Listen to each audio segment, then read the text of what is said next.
My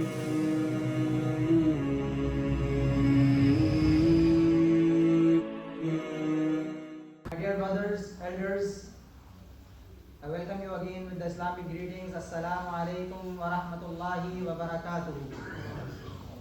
May peace, blessings and mercy of Allah subhanahu wa ta'ala be on all of us. My dear brothers, last week we spoke about how Allah subhanahu wa ta'ala has called anything other than Himself, essentially this world, and to the deceptive false gods that people call on to. How Allah subhanahu wa ta'ala has related all of these things as Baytul Ankabut, a spider's web, a spider's home. And we discussed the fragile, deceptive illusion and the nature of this world. Now, my dear brothers, once we realize that this is a temporary world and it is so fragile, it is something which will encompass you if you are not continuously thinking about a higher level, about a level for which you have been created in this world and for which you have been sent onto this world. Then this dunya engrosses your heart. This dunya will corrupt your heart.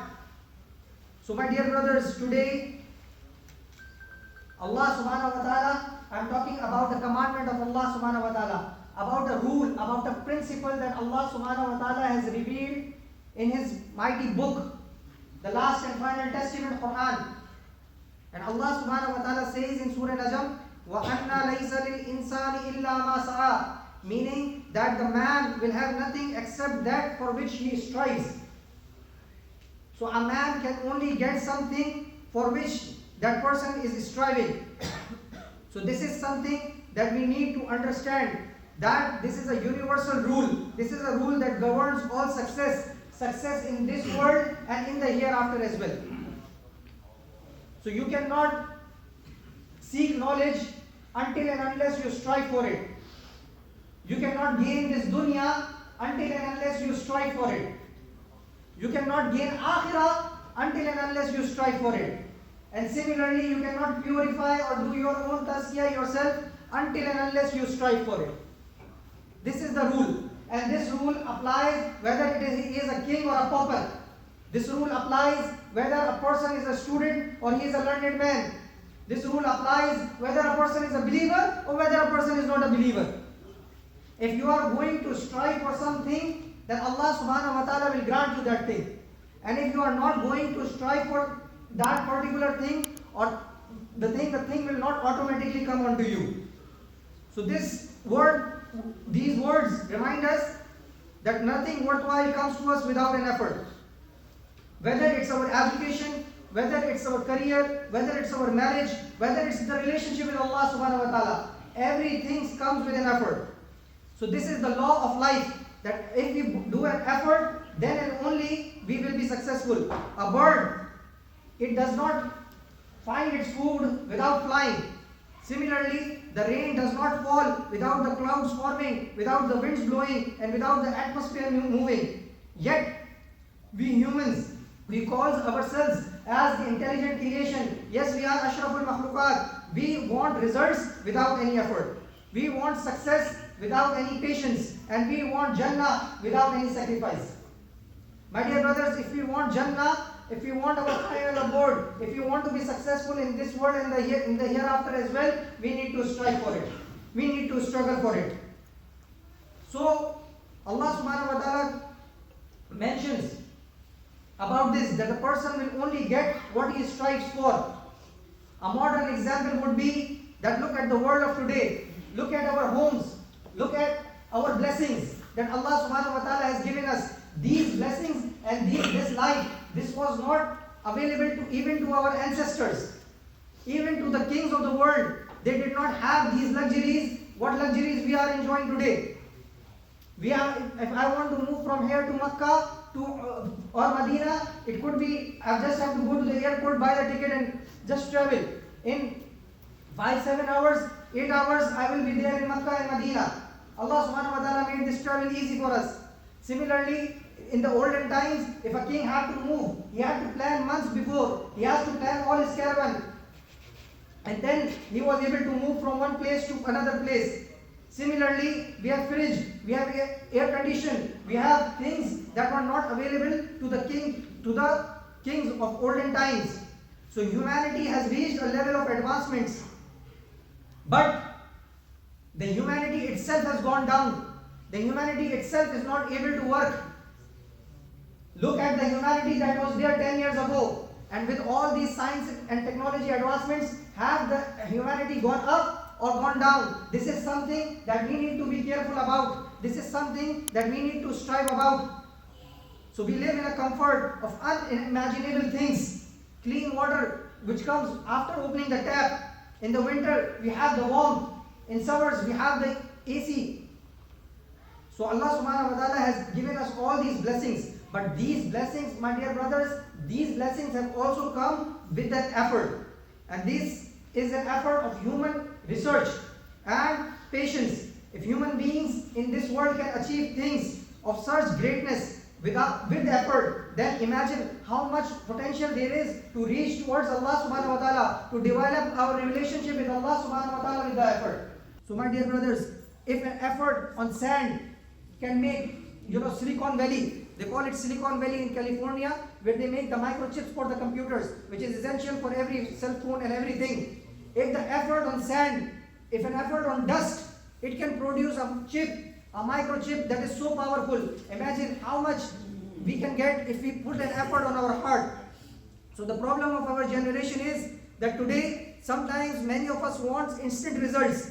We live in a world of instant noodles, instant gratification, instant entertainment, instant satisfaction. So we scroll for hours, we compare ourselves to others, but we rarely pause to think about what we are building in our lives. So we admire success, but we don't want to walk the road of success. We admire discipline, but we don't want to walk on the road of discipline. And we want to be respected as Muslims, but we don't want to pray on time. We want to be loved by Allah subhanahu wa ta'ala, yet we don't want to leave the things or the sins that distracts us from away from Allah subhanahu wa ta'ala, that takes us away from Allah subhanahu wa ta'ala. And there are two reasons for it. Firstly, we are developing a mind of secularism. We are thinking this secular lifestyle, this secular thinking is teaching us that the life is only about the material success. It is only about the degrees and the wealth and the pleasure that I have, and it removes Allah subhanahu wa ta'ala and it removes akhirah from the equation. And once you remove Allah subhanahu wa ta'ala from the equation, the people are just chasing the success of this dunya and they forget about the akhirah. If a Muslim grows up surrounded by that mindset, only hearing about career and money and never about the soul and the hereafter, then he begins to feel that the prayer and faith, these are optional extras. These are something which are not the foundation of life. A person, mothers complain, mothers say that my son is very good. My son, he is taking care of me. He is not telling a lie. He is not doing this. He is not doing this. But it's okay if he is not praying the salah. My dear brothers, we need to understand that the goodness is in prayers. The Prophet ﷺ mentioned that these prayers have been made coolness of my eyes. Prophet ﷺ mentioned in another narration that the difference between a believer and a non-believer is that of salah, is that of prayer. So this is something, what goodness is there except salah. If you take out the salah from the equation, all other deeds, they are not useful. On the day of Qiyamah, the Holy Prophet ﷺ mentioned that the first question will be about the salah.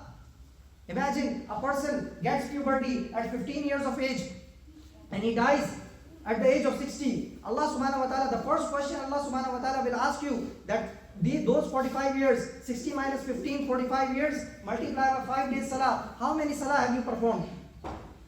How many salah have you missed? How many jama'ah have you missed? How much strive and struggle did you do for salah? Was it that you get some little fever or you get a cough and you decided to stay at home? Or did you decide and strive and struggle to go to the masjid and pray? So this is something that we need to realize, that we need to struggle for our heart, we need to struggle for the akhirah, we need to struggle for the pleasure of Allah subhanahu wa ta'ala. To seek the sweetness of iman, it's not easy job. But it needs to be there in the planning. If I am not able to make Fajr in the working days from Monday to Friday, at least I should be able to do Fajr in the masjid on Saturdays and Sundays. It should be in your plan.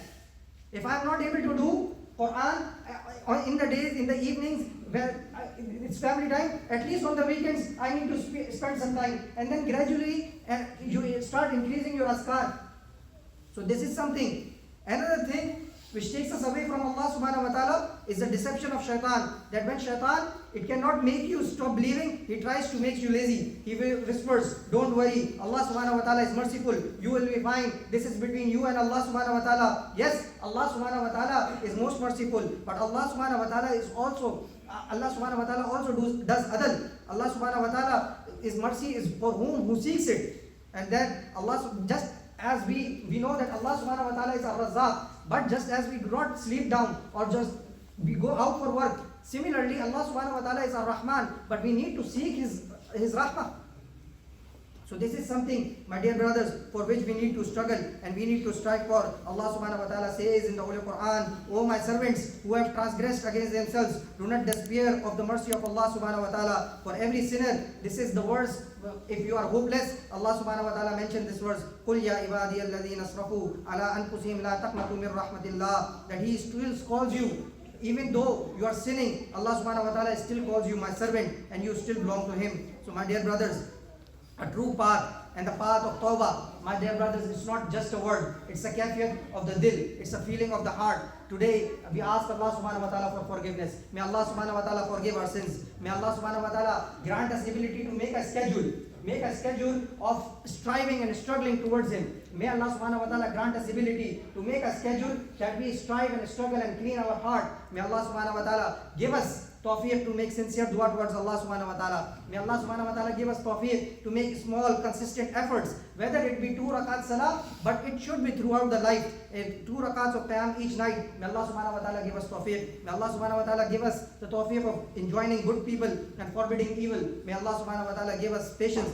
The Holy Prophet sallallahu alaihi wasallam said, the most beloved actions to Allah subhanahu wa ta'ala are those that are consistent, even if they are small. So my dear brothers, I request you that for every day, each day, spare some time out for the sake of Allah subhanahu wa ta'ala. 18, 19, 20 hours we are spreading for the sake of this dunya. Now we need to have some time that we struggle and strive for Allah subhanahu wa ta'ala, for our connection with Allah subhanahu wa ta'ala. Other than 5 daily prayers that we perform, we need to have a schedule that we need to read the Quran. Does not matter if it is a whole para, half a para, or lesser than that, but we need to have a schedule for the daily Quran, no matter what. Similarly, 100 times doing istighfar, seeking forgiveness from Allah subhanahu wa ta'ala is mandatory upon everyone. The Holy Prophet sallallahu alaihi wasallam, even though he was a masoom, even though he did not commit any sins, yet he used to ask istighfar, he used to do istighfar 70 times. Then who are me and you to say that we are busy?